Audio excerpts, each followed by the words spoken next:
সকালটা শুরু করলাম রান্না দিয়ে। রান্না হচ্ছে চিংড়ি শুটকি দিয়ে চিচিঙ্গা বটি, আর এদিকে রান্না হচ্ছে মাছের ঝোল আলু দিয়ে। তো আলুটা আগে ফ্রাই করে ভেজে নিয়ে মশলা দিয়ে সুন্দর করে কষিয়ে এখন কিন্তু ঝোল দিয়ে মাছগুলো দিয়ে দেবো। হ্যালো এভরিওয়ান, কেমন আছো তোমরা সবাই? আশা করছি সবাই ভালো আছো। জলপাইগুড়ি জেলার ছোট্ট একটি গ্রাম থেকে আমি মামনি আবারও চলে আসলাম নতুন একটা মিনি ব্লগ নিয়ে। তো রান্নাবান্না ওইদিকে হচ্ছে, আর এদিকটায় দেখো সকালের খাবার বউ শাশুড়িতে মিলে খেয়ে নিয়েছি। সকালের খাবারটা কিন্তু আগে করে নিয়েছি, সকালে কাজকর্ম সব করে নিয়েছি, সেগুলো আর তোমাদের সঙ্গে শেয়ার করিনি। তো এখন কিন্তু আমরা খাবার খাচ্ছি, আর এই যে খাবারটা খাচ্ছি এই খাওয়ার মজাটাই আলাদা।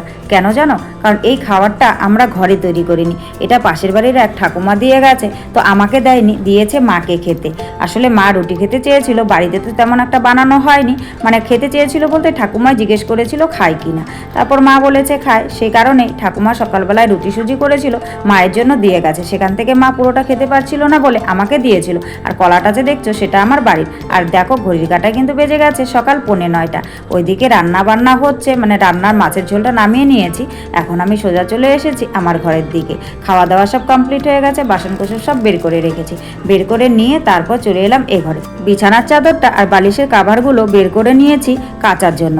আসলে কি বলতো, সকালের দিকটায় একদমই রোদ্দুর ছিল না, এখন দেখি বেশ সুন্দর রোদ্দুর বেরিয়ে গেছে। যেহেতু রোদ্দুর বেরিয়েছে, বেশ কয়েকদিন থেকে বৃষ্টি হচ্ছে, তাই ভাবলাম রোদ্দুর বেরিয়েছে আর সময়টাকে নষ্ট করব না, তাই কিন্তু বেডশিট টেডশিট বের করে দিয়েছি। তবে হ্যাঁ, কাচাকুচিটা আর আমাকে করতে হয়নি, কারণ অনেকগুলো আরও কাপড় চোপড় ছিল, সেগুলো দেখে কর্তামশাই কিন্তু কাপড় চোপড় সব কেচে দিয়েছে। তো কেচে ধুয়ে মেলে দিয়েছে, আমাকে আর কাচাকুচি করতে হয়নি। তারপর রান্নাবান্না সব বাসনপত্র বের করে নিয়েছি, গ্যাস ট্যাস সব মুছে নিয়েছি। মুছে টুছে নিয়ে এখন কিন্তু আমি আবার চলে এসেছি কলতলায়। কলতলায় এসে আমার সব বাসন কোসনগুলো মেজে নিচ্ছি। আর দেখো দুটো হাঁড়ি, আসলে কি বলতো, কাল দুপুরে একটা হাঁড়িতে রান্না হয়েছে, রাত্রিরে আরেকটা হাঁড়িতে রান্না হয়েছে, তাই দুটো হাঁড়ি জমেছে। আর চায়ের কড়াইটা আর রান্নার কড়াইটা, তো সবগুলো বাসন আগে সুন্দর করে মেজে নিয়েছি। তো ওই বালতিতে যেহেতু জল নেই, বালতি বলছি কেন, গামলায়, তাই কিন্তু কলতলায় নিয়ে চলে এলাম বাসনগুলো। এখন এখানটায় ধুয়ে নেব। আসলে কল থেকে জল পাম্প করে নিয়েছি, তো তারপর গামলাটা আর ওদিকে সরাইনি।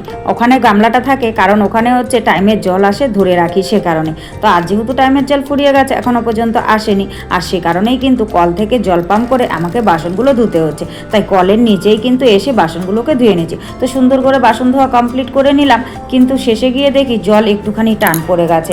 তাই কিন্তু এখন আবারও আমাকে কিছুটা জল পাম্প করে নিতে হবে। তবে বেশি পরিমাণ জল পাম্প করবো না, কারণ এই জলের মধ্যে বাসন কোসন ধুয়েছি, তো সে কারণে এই জলটা দিয়ে তেমন কিছু করা যাবে না। তাই কিন্তু অল্প পরিমাণ জল পাম্প করে সুন্দর করে সমস্ত বাসন কিন্তু আমি ধুয়ে নিয়েছি। ধুয়ে টুয়ে একদম স্নান টান সেরে চলে এলাম। এখন স্নান করার সময় আরও বেশ কয়েকটা জামা কাপড় বেরিয়েছে।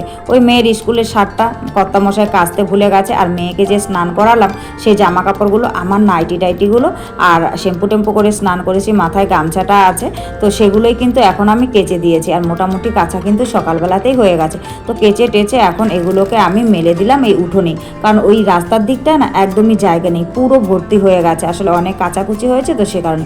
আর মাও যেহেতু স্নান করেছে, মা এখনও পর্যন্ত কাপড় চোপড় কোনো কিছু কাচাকুচি করতে পারে না, স্নান করে রেখে আছে, সেগুলোও কিন্তু ধুয়ে নেব। চলো আজকে এ পর্যন্তই, কেমন লাগলো জানিও।